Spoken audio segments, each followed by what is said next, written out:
This is RT International. I'm Sean Thomas. Glad to have you with us. Now, while Donald Trump was sworn in as president of the United States, thousands rallied on the streets of Washington against his inauguration, with violent clashes between demonstrators and police.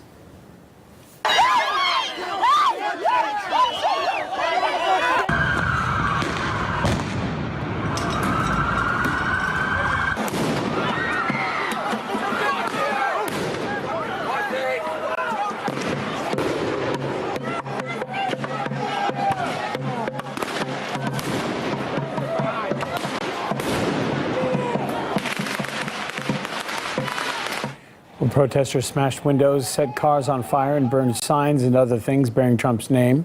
A number of demonstrators were seen wearing bandanas and masks to hide their identity as they confronted police officers refuting with tear gas. Protesters also used rocks left of the smashed pavements to hurl at the authorities. There also have been reports of people armed with hammers and crowbars. A number of police officers were injured in the clashes as well. According to local reports, more than 200 people have been arrested so far.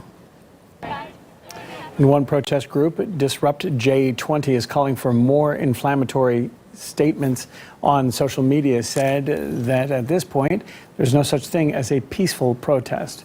One organizer went as far as saying he wished a seething rebellion develop in D.C. and across the country. The group is calling for resistance to Trump's presidency and for the transition between administrations to happen in chaos before the inauguration. They wrote on their site that D.C. would not be welcoming to Trump. Disrupt J20 has also called for people across America to mobilize. RT's Guyana Chican spoke to protesters in the U.S. streets. It's been tense on the day of Donald Trump's inauguration. There were rioters who set things on fire, who smashed the windows of cars and shops. But there were also many peaceful protesters. But what seems to unite them all is hatred for Trump.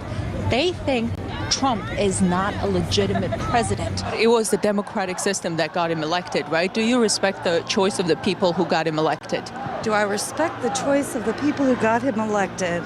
Because it seems like when you're saying, yeah, do you? No, I don't. Clinton supporters I spoke with were unhappy with the electoral system that brought Trump to power. Well, he lost the popular vote, of course, and that really is all that's important. He won with, quote-unquote, the Electoral College vote, rigidly defined state-by-state winner-take-all. But there's nothing in the Constitution that said the Electoral College vote, quote-unquote, has to be defined rigidly state-by-state winner-take-all. It's really more corporate media creation. A lot of people here believe Russia got Trump elected. You see signs that read, Trump is Putin's puppet. And I asked a few people about this, and they sounded a bit dismissive of the possibility that people voted on issues, that they had their reasons to vote for Trump. I feel like Putin is controlling Trump in a way. What makes you say that Putin got Trump elected? I don't know. I was just thinking, like, because... Because everybody else is saying that? No, because there was leaked information from the same spy that leaked Watergate, so it's like... Good. What information? Good. What good information? I don't know. I can't think of it on the spot. So there seems to be a lot of misunderstanding and division in the country, which Trump will have to address. My colleague Caleb Mopin has more. He was the horse the American political establishment refused to back. Donald Trump is a phony, a fraud. The media turned their nose up at him. We better be ready for the fact that he might be leading the Republican ticket. Next, I know you don't believe that, but I want to go on.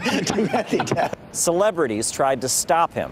He's a con, a artist, a mutt. They all failed, but yet they still haven't given up. It is not right at this time to normalize this presidency. All of this exposes one huge issue. The USA is deeply divided.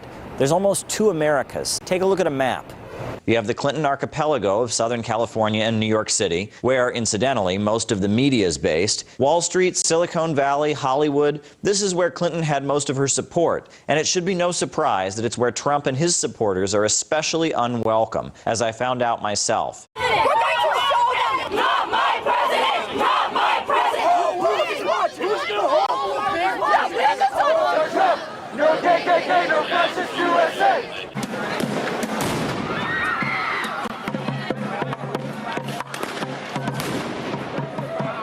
Why do you think this area in particular is such a stronghold of Clinton supporters?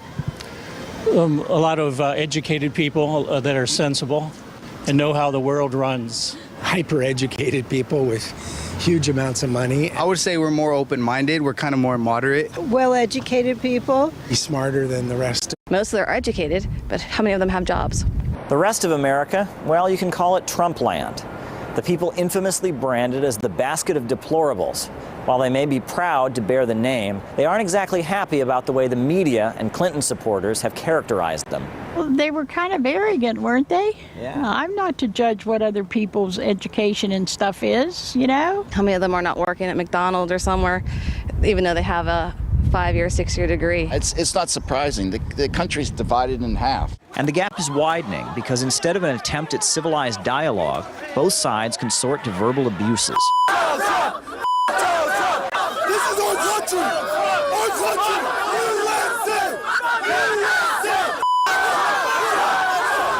Trump says he wants to make America great again. But to do that, he'll have to tackle America's hate within. Caleb Maupin, RT, New York.